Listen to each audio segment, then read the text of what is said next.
The Galactic Council chamber shimmered with golden light as the twin suns of Veltora burned brightly beyond the great windows.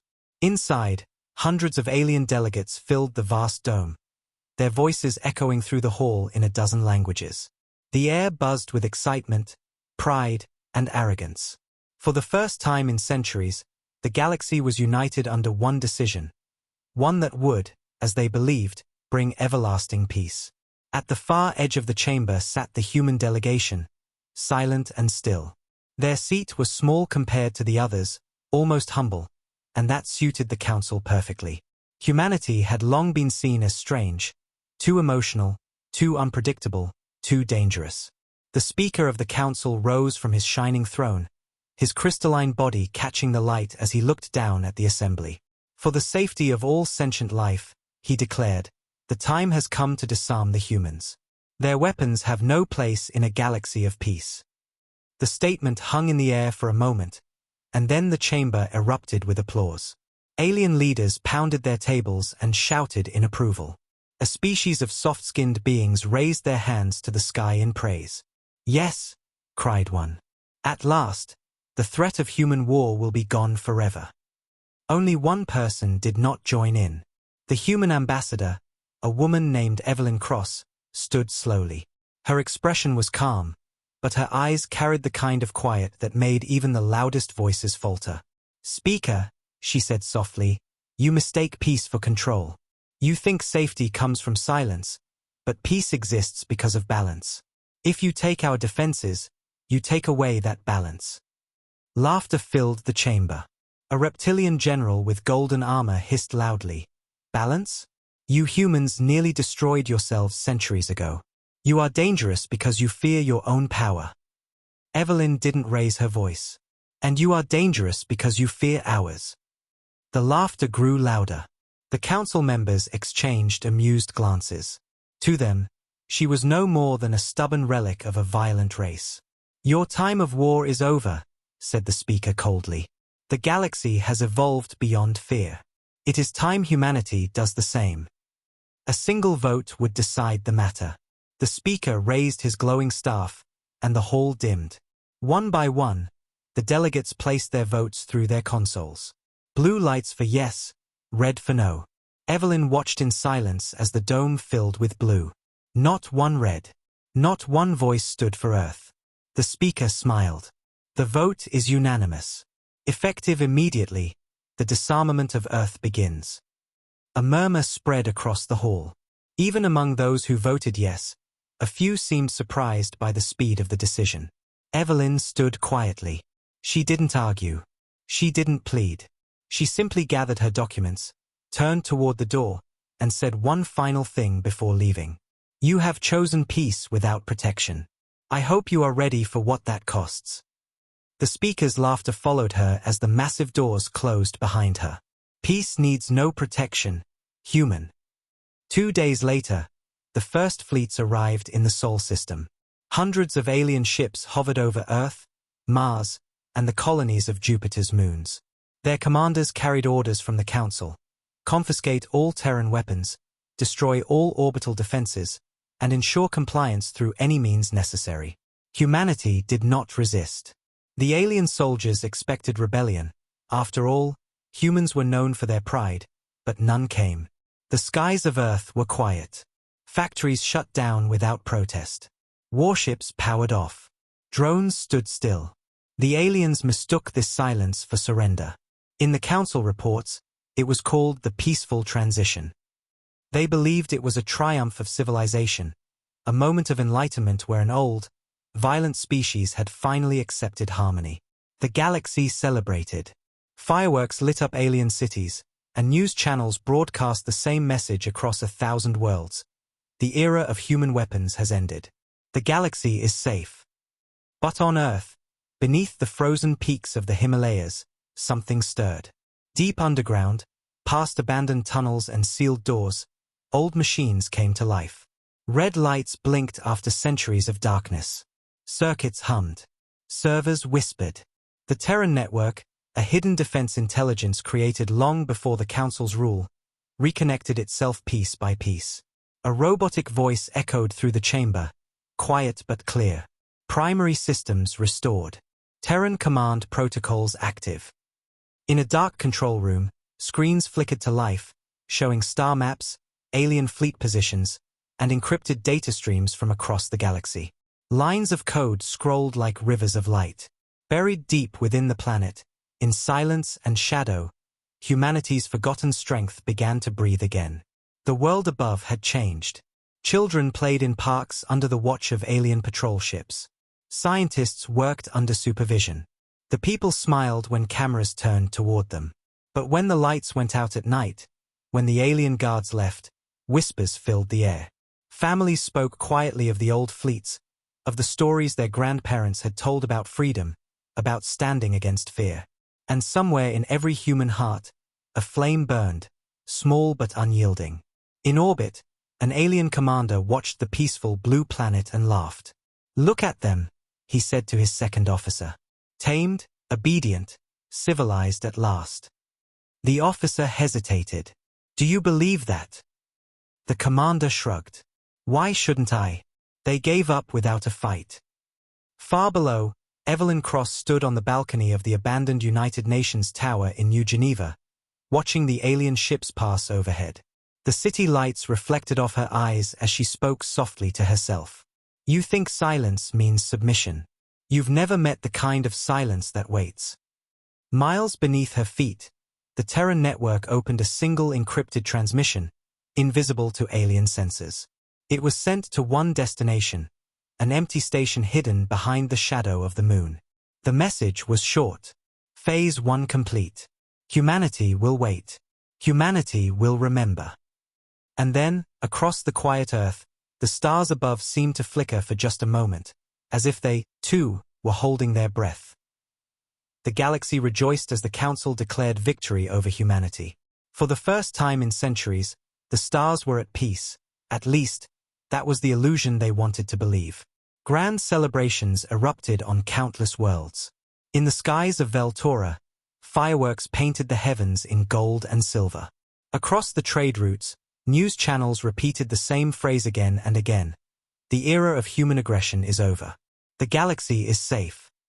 But deep beneath those cheerful words, a shadow began to form, quiet, invisible, and patient. On Earth, life seemed to return to normal under the Council's supervision. Alien patrol ships drifted through the skies, their metallic hulls glinting in the sunlight. They called it the Peace Watch program. Humans called it something else, occupation.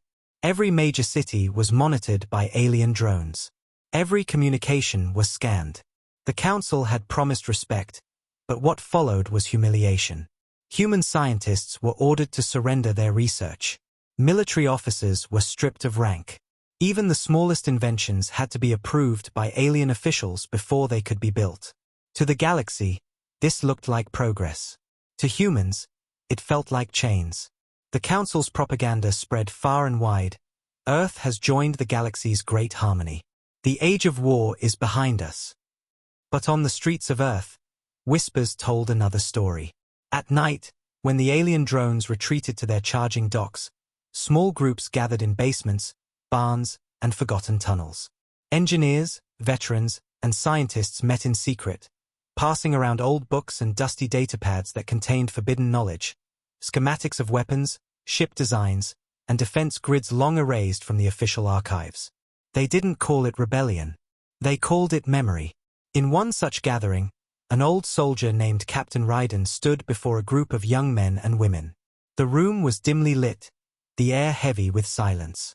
On the wall behind him flickered a holographic image, an ancient Terran warship, long decommissioned. "The Council thinks we've forgotten who we are," he said, his voice steady. "They think peace is something given, not earned. But peace without strength is slavery, and we were never born to kneel."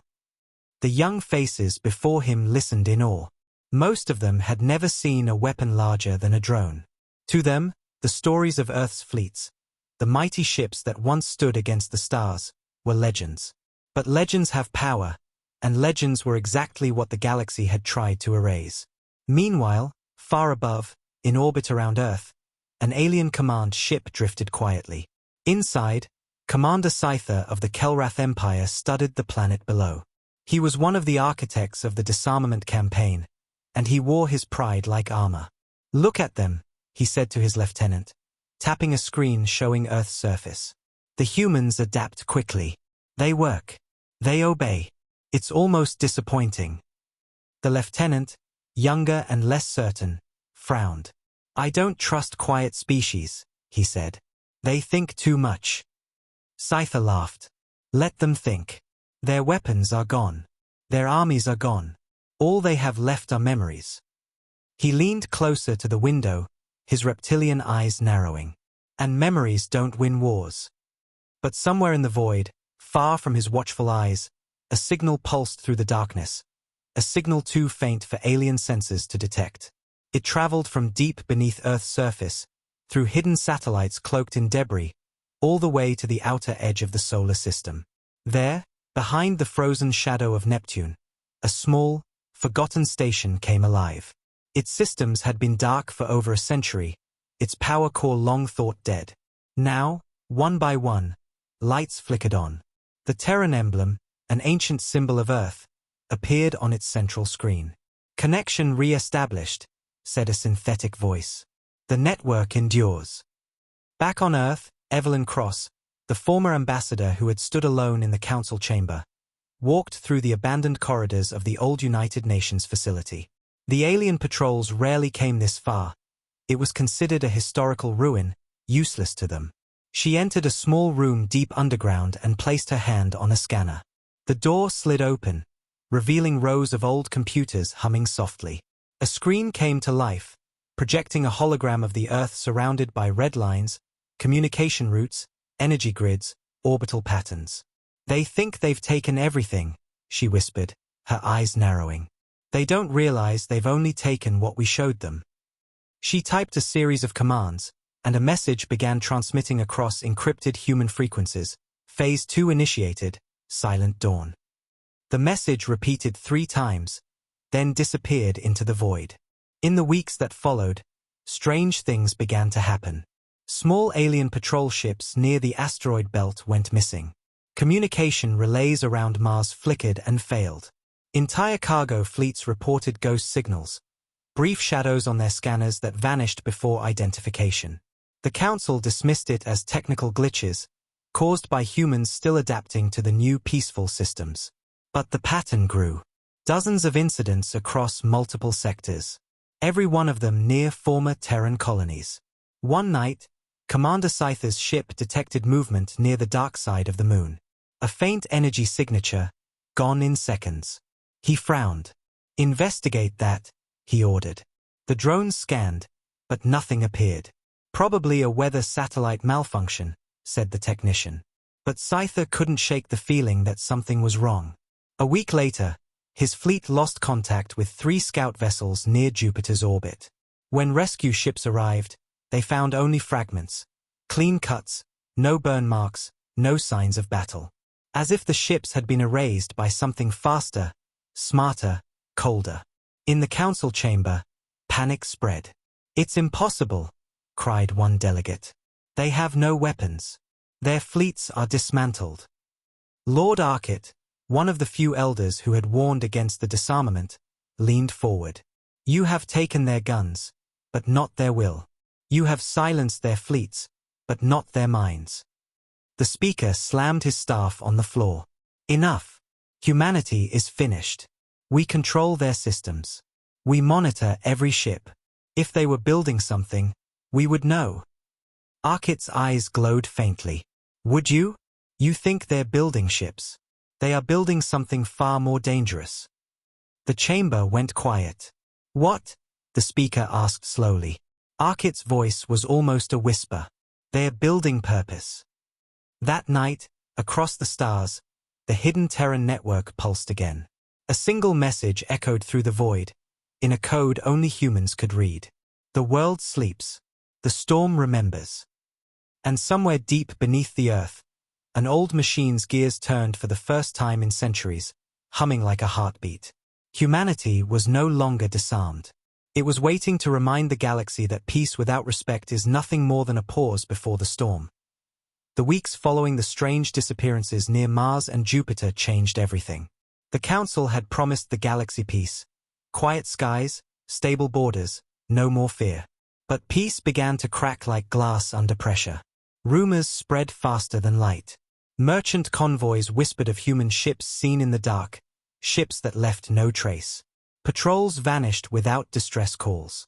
On mining colonies near the belt, entire crews swore they saw faint blue lights moving between asteroids, like eyes watching from the shadows. The council called it paranoia. The truth was far worse. On Earth, life continued under the illusion of control. Alien patrols still hovered above cities, and human workers still marched through daily routines. The news screens showed smiling faces, preaching unity and cooperation. But beneath the ground, in the forgotten depths of human cities, a different world lived. Secret networks stretched across continents. Scientists, engineers, soldiers, and ordinary citizens all connected through encrypted signals. They called themselves the Silent Dawn. Their goal wasn't rebellion. It was reclamation. They didn't want war. They wanted dignity. And they were preparing for the moment the galaxy would learn that humanity's silence had not been surrender, but strategy. In an abandoned subway tunnel under Old London, dozens of people gathered in dim light.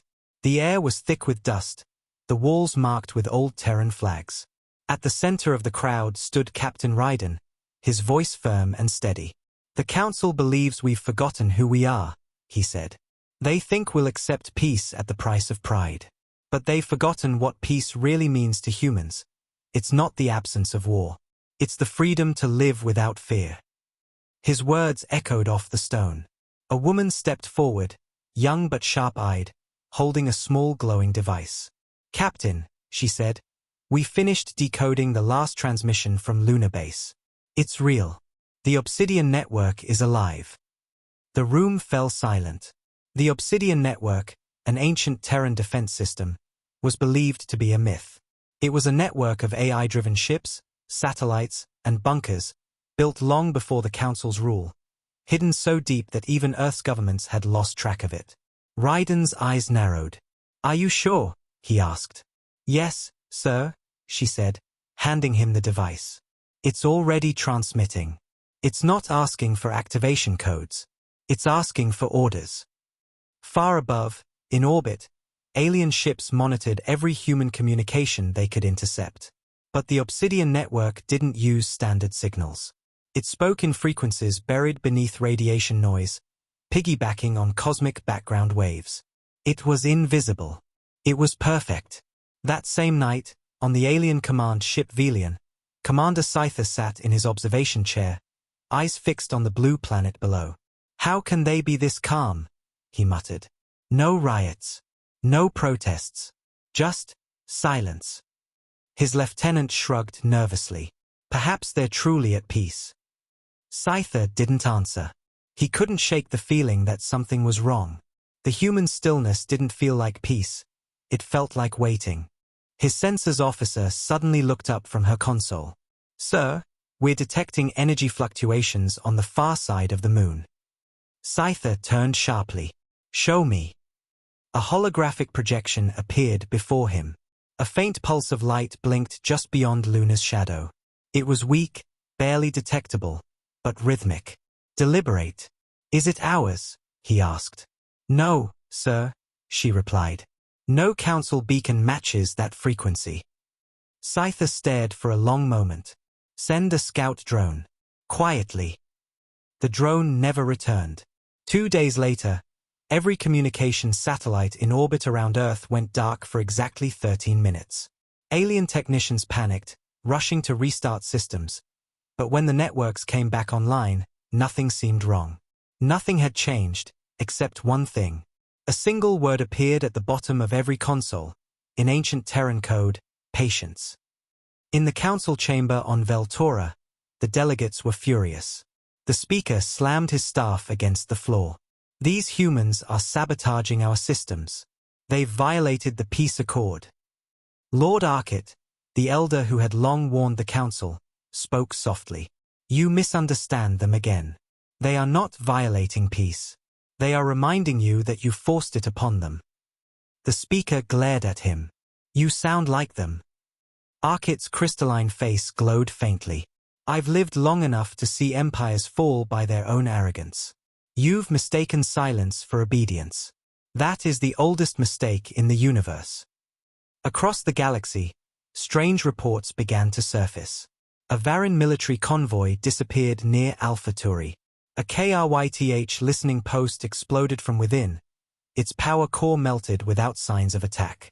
And on the colony world of Helera, a monument built to celebrate the disarmament of humanity was found destroyed overnight, reduced to dust, with the words "We tried peace" carved into the remains. Back on Earth, Evelyn Cross stood in the same underground chamber she had first activated weeks before. The Terran network now displayed hundreds of signals, ships, bases, and satellites coming online one by one. Red lights turned blue across the holographic map. She spoke quietly to the AI projection before her. Status: Obsidian network reactivation at 47%, the AI replied. Awaiting authorization for fleet awakening. Evelyn hesitated, her eyes fixed on the glowing map. Not yet, she said. They still think we're harmless. Let them keep thinking that a little longer. On Mars, a small team of human scientists worked deep beneath the planet's surface, inside an abandoned research complex. They were restoring an old Terran war AI, codenamed Sentinel. The lead engineer wiped dust from the control panel. Once this comes online, they'll know, she warned. The chief scientist smiled faintly. They already know something's coming. They just don't know it's us. Meanwhile, in orbit around Jupiter, alien fleets grew uneasy. Patrol routes were altered. Scanners were recalibrated. Yet the shadows in the void persisted. Faint signatures, impossible readings, movement where there should be none. Commanders whispered of ghosts. Some called it superstition. Others began to believe that the humans had found a way to weaponize the silence itself. On Veltora, the council met in emergency session once again. We must act before they rise again, the speaker shouted. Destroy what's left of their infrastructure. Flatten their cities if necessary. Lord Arkit stood, his voice low but cutting. And if you do that, you will prove everything they believe about you, that you never wanted peace, only control. If you strike now, you will not destroy humanity. You will wake it. But the council was beyond reason. Fear had replaced logic. Orders were issued. Fleets were assembled. The alien armada began moving towards Sol once more. Back on Earth, Evelyn received the intercepted transmission. She stood quietly for a long time, watching the holographic display of enemy fleets converging on her homeworld. Then she whispered the words the galaxy had hoped never to hear again. Activate the guard. Beneath the oceans, under the crust of Mars, within the frozen moon of Europa, massive machines came alive. Giant hangar doors opened, releasing black ships older than any alien empire. Their engines glowed with blue fire, silent as shadows. Humanity's fury had awakened. Not loud, not chaotic, but calm, deliberate, and unstoppable. And as the first Terran ships left the dark side of the moon, the galaxy felt something it hadn't in centuries. Not war, not hate. It felt fear. The alien armada moved through the void like a glittering wave of arrogance and fear. Thousands of ships from dozens of species advanced toward the Sol system, engines blazing and banners raised high. The Council had promised a swift, bloodless operation, a final security measure, as they called it. But behind those polished speeches and hollow assurances lay something far simpler: panic. The galaxy's rulers had finally realized that peace built on chains could not last forever. And now they were marching to make sure humanity never stood up again. At the edge of the solar system, the first alien scout ships crossed into Terran space. Their scanners reached out, searching for resistance, finding nothing. No defense fleets, no orbital mines, no visible energy fields. The reports returned to the flagship. System clear, said the Varan general proudly. They are hiding, as expected. But the oldest of the navigators looked uneasy. Sir, he said slowly, the readings are strange. It's too clear. There's no interference at all, no static, no natural radiation from the belt. It's like the system has gone quiet. The general laughed. Then it's about time someone taught them that silence cannot save them. He didn't know that those words would be the last his fleet ever recorded. Hidden behind the dark side of Neptune, the Terran Obsidian fleet waited. Massive ships, black as void, drifted without power signatures. Their hulls absorbed light. Their systems were silent, like predators holding their breath. At the center of the formation floated the TNS Retribution, its bridge alive with quiet activity. Admiral Saren Vale stood with her hands clasped behind her back, her gaze steady on the holographic display of the approaching armada. The enemy's icons glowed red, countless ships, arrogant and unaware. "Status," she said. Commander Hayes replied from the console, "The Council fleet has crossed Neptune's shadow. We are undetected. All Obsidian units are in position." Vale nodded slowly. "Hold fire. Let them enter the system fully. Make them believe they are safe." "Yes, Admiral." Minutes turned to hours. The alien fleet pushed deeper into the Sol system, their formations perfect, their confidence growing. Broadcasts from their command ships echoed through space, mocking Earth's silence. To the people of Terra, one alien commander declared, "Lay down your pride and surrender. The Council will restore order and protect you from yourselves." Back on Earth, in a control chamber buried deep beneath the Andes Mountains, Evelyn Cross listened to the transmission. The room was dimly lit, filled with the hum of ancient machines. Around her, officers and engineers stood in silence. When the alien voice finished, Evelyn simply said, "Record that." The communications officer blinked. "Record? Yes," she said. "History will want to hear the sound of arrogance breaking." In orbit above Jupiter, the first alien fleets began deploying attack formations. Bombardment ships locked onto Earth's coordinates, and capital carriers prepared to launch waves of drones. The order came from the Council's flagship, a proud command vessel named Triumph Sanctum. "Begin the strike." Every cannon on every ship powered up. Energy surged through alien reactors, lighting the void with golden arcs of plasma. The command ships prepared to fire, but just as the countdown began, the stars disappeared.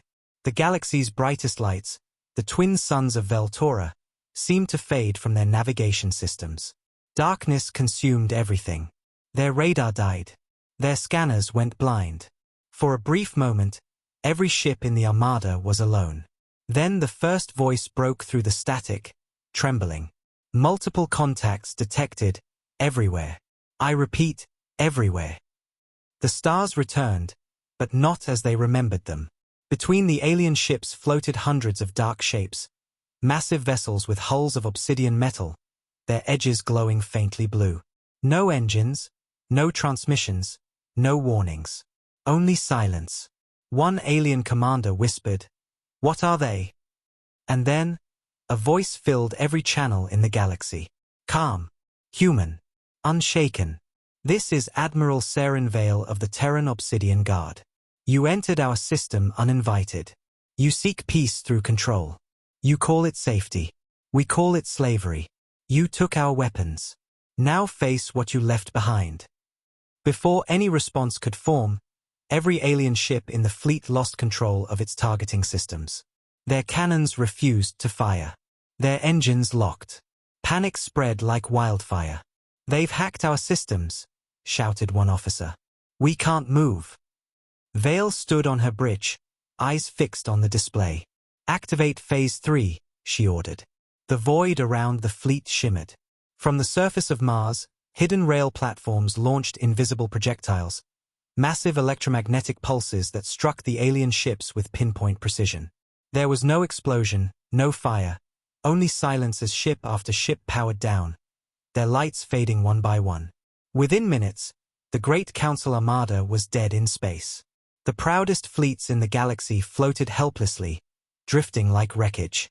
The only sound was the soft hum of Terran engines as the Obsidian ships began to move, circling them slowly, methodically, like predators studying their prey.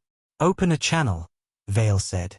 A moment later, the alien generals appeared on the main screen, fear in their eyes, disbelief on their faces. The speaker himself, connected from Veltora, demanded, "What have you done? This is an act of war." Vale stared at him calmly. "You declared war the day you took our freedom and called it peace." The speaker tried to respond, but his image flickered, then vanished. The Obsidian fleet systems jammed all communications.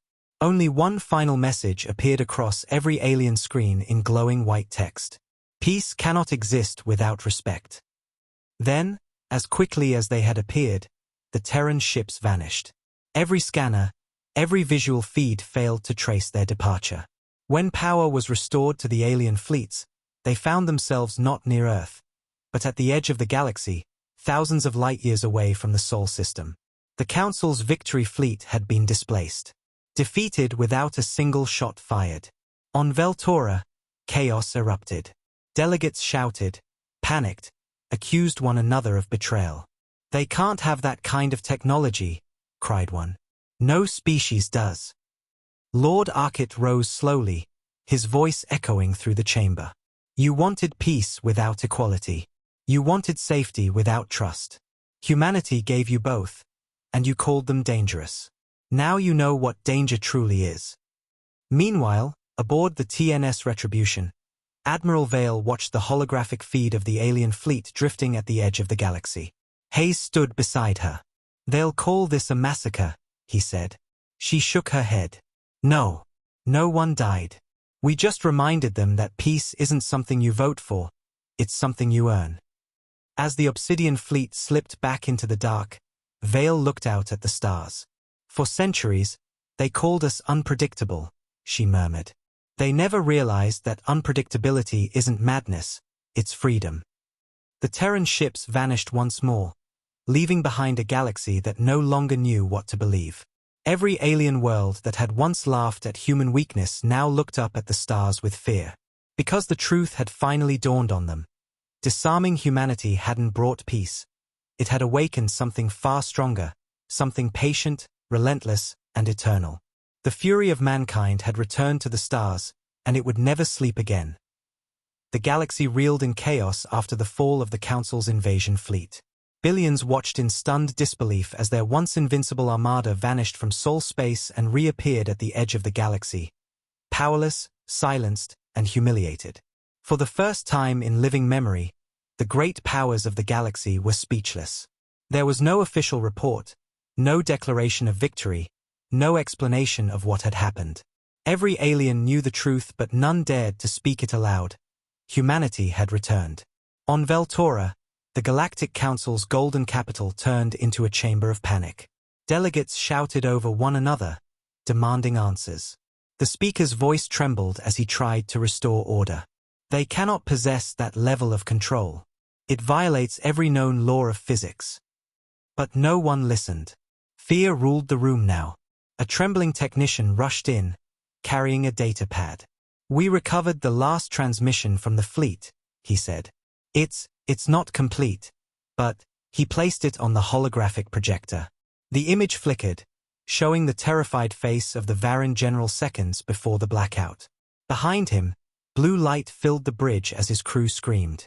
Then came the voice. "Calm, human, and final, we asked for peace. You took our choice.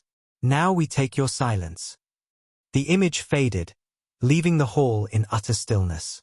Across the galaxy, fear spread faster than any war ever had. Entire empires withdrew their ships from Terran borders.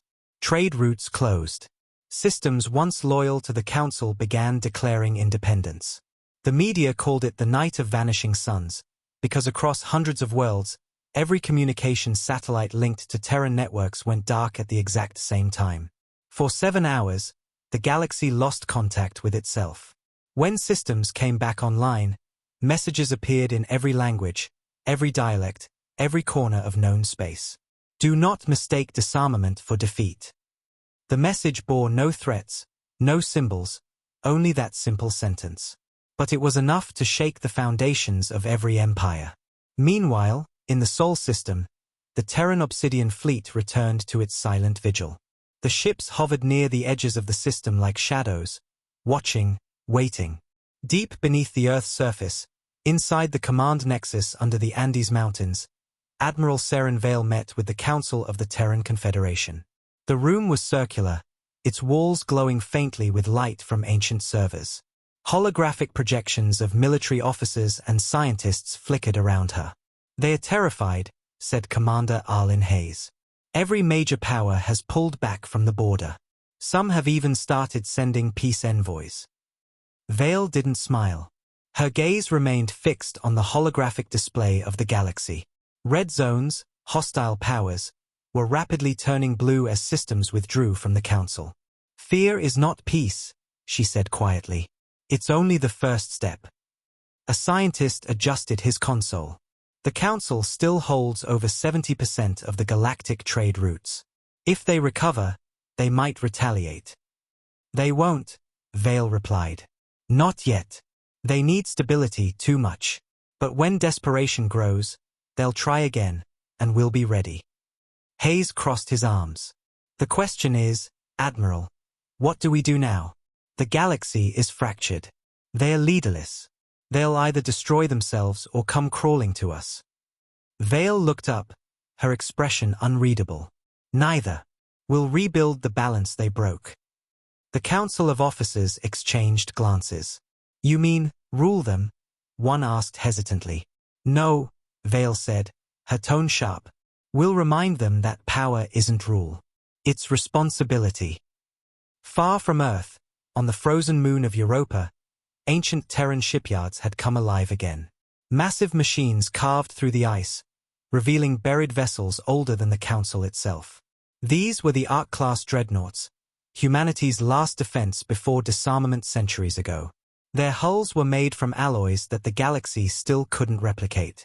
When the first of them, the TNS Ascendant, rose from the ice, the ground trembled. It had been asleep for generations. Now, it woke with purpose. At the same time, on Mars, the Obsidian Foundry produced new ships daily, each one faster and stronger than the last. Every engine was silent, every system untraceable. Humanity was no longer building for survival. They were building for dominance of peace itself. But across the stars, the Council wasn't ready to die quietly. In secret, a handful of alien leaders gathered in a hidden fortress world called Krylon Prime. Among them was the Speaker himself, now aged and desperate. "We cannot allow them to control the galaxy," he hissed. "If humanity rises, no one will ever be safe again." An insectoid admiral leaned forward. "They already control the stars. What can we do?" The Speaker's eyes burned with madness. "If they are gods, then we will create devils. We'll use what they fear most, their own power." The Council had once confiscated millions of human weapons, ship cores, and AI prototypes during the disarmament. Those relics were locked away in secret vaults, too dangerous to destroy. Now, they were being reactivated. Engineers worked day and night, trying to repurpose Terran technology into something they could control.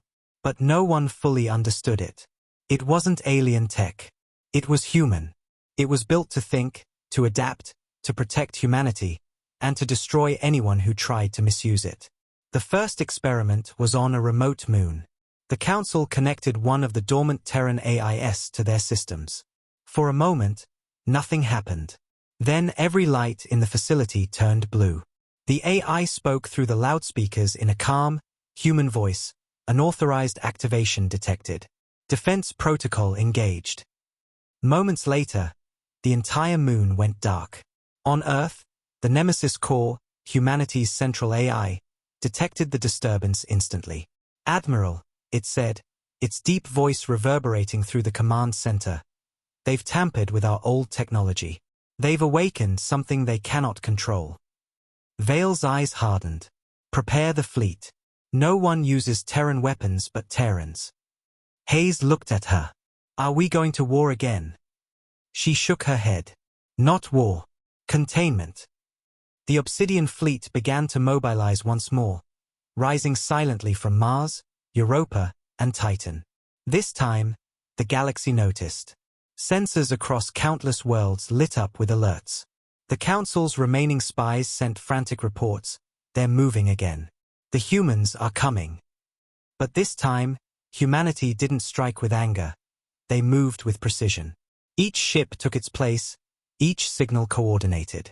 When the fleet reached the edge of council space, they stopped. A single transmission was sent to every world. The same calm voice spoke. You used our peace to enslave us.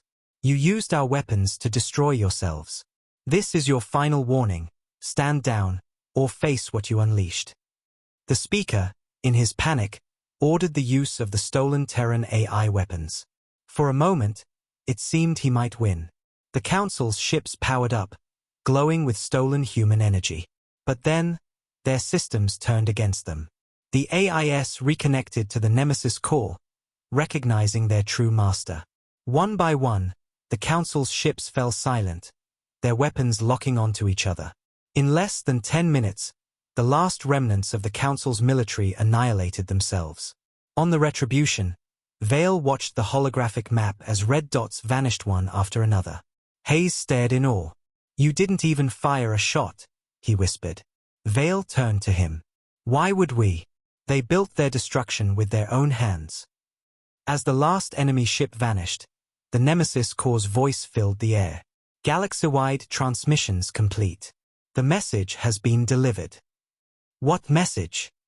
Hayes asked. Vale looked out at the stars, her voice quiet but firm. That peace is not their right to give. It's our gift to take back. Across the galaxy, worlds fell silent. Not in fear this time, but in understanding. Humanity had become more than a nation, more than a species. They had become the balance itself, the line between chaos and order, between mercy and judgment. And deep within the void, the stars flickered once, as if bowing to the new truth of the universe. You can silence humanity's weapons, but you can never silence its will. The galaxy lay trembling in uneasy quiet. The smoke of the Council's self-destruction had barely cleared, but its echoes reached every world, every system, every race. The great empires that once laughed at humanity now sent no fleets, no envoys, no threats.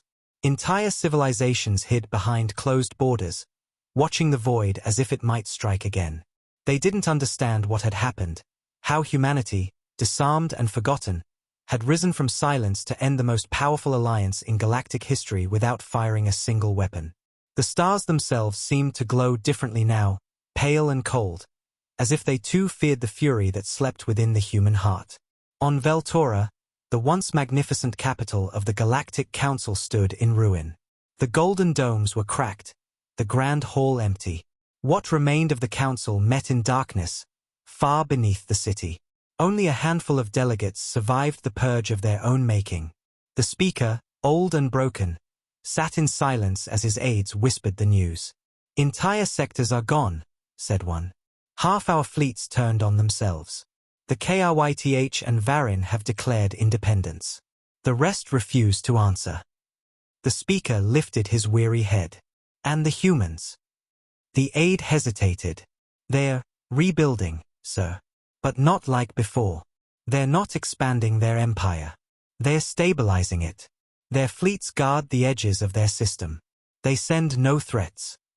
The old man exhaled shakily. That's the most terrifying thing of all. Meanwhile, far from the ruins of Veltora, the Terran Obsidian fleet hovered in perfect formation at the edge of the Sol system. Their black hulls glimmered faintly in the light of distant suns. Within the command bridge of the TNS Retribution, Admiral Saren Vale stood in quiet reflection. The war, or what passed for war, was over. There were no battles to record, no victories to boast about, only the cold satisfaction that balance had been restored. Commander Arlen Hayes stepped beside her, his expression tired but curious. Reports are coming in from across the outer sectors, he said. No resistance. No attacks. Just silence. Vale nodded. Good. Let them rest in it for a while. Let them remember who they tried to control. Hayes frowned. And what about us? Do we rest too? Her gaze drifted to the holographic map.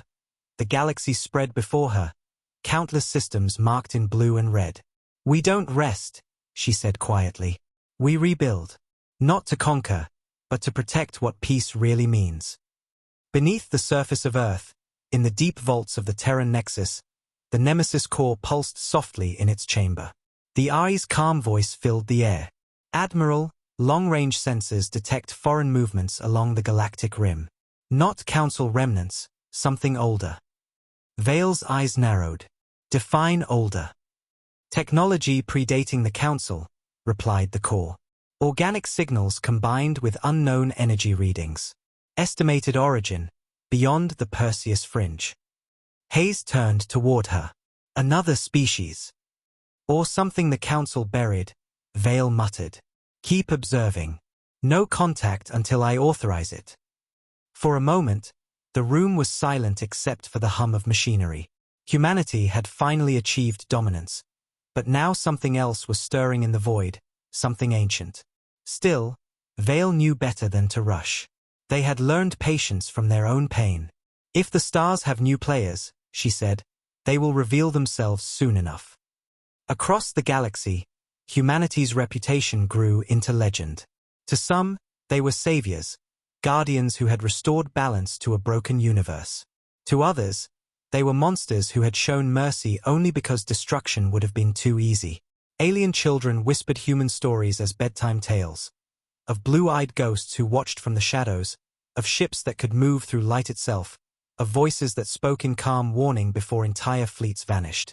The adults told themselves these were myths, but deep down, they knew better. On Europa, the great shipyards were alive again, building not for war but for exploration. The engineers called them Harmony-class vessels, peacekeepers with engines so silent they could cross systems unseen. The galaxy will need guidance, said one technician to his apprentice. And guidance is what we'll give. But even in peace, humanity never lowered its guard. Every new ship carried Terran code within its heart, an unspoken reminder that trust, once broken, was never given blindly again. On Mars, soldiers trained daily under the red sky. On Earth, scientists worked to expand the Nemesis network's range, ensuring no threat could ever surprise them again. Still, within all that vigilance, something gentler began to take root. For the first time in generations, Earth's cities thrived without fear. Children played under blue skies. Oceans glittered clean again. Humanity had learned to balance steel with soul. They had discovered that true strength wasn't in conquest or dominance, it was in restraint. Yet in the dark edges of the galaxy, trouble was already brewing. Small colonies near the galactic fringe began to report disappearances. Ships lost without trace, mining worlds gone silent. The few who escaped told strange tales. Lights in the void, whispers that weren't mechanical, entire planets enveloped in shimmering fog. The signals that reached Earth were faint, but clear enough to raise alarms. In the Nexus chamber, the Nemesis core's voice deepened. Unknown entities detected. Probability of Council origin, 0. Probability of hostile intent, high. Vale studied the data on the holographic display. Waveforms unlike anything they'd seen before. Not Council, she said softly. Then what? Possibly pre-Council civilization, said the core. Or something beyond our understanding. A presence that was asleep until now. Hayes exhaled slowly. It never ends, does it? No, Vale said, her voice calm. Because peace isn't a destination. It's a watch we never stop keeping. From the command bridge, the stars stretched endlessly ahead, beautiful, distant, and dangerous. Humanity had survived its trial, reclaimed its power, and reminded the galaxy of what true peace required. But now, as the unknown signals pulsed faintly from the outer darkness, Admiral Vale gave a single order that would define the next era of mankind. Dispatch the Harmony fleet, she said. Let them see that when humanity awakens, we don't destroy, we illuminate. As the first ships of the new fleet vanished into hyperspace, the stars shimmered brighter. The galaxy had learned to fear human fury, but soon, it would learn to respect human light. And deep beyond the Perseus fringe, something vast and ancient opened its eyes for the first time in eons, whispering in a language older than time. The humans had awakened balance in the stars, but in doing so, they had stirred something that had slept long before peace, long before war. The silence of humanity had changed the galaxy. Now the silence of the void was answering back.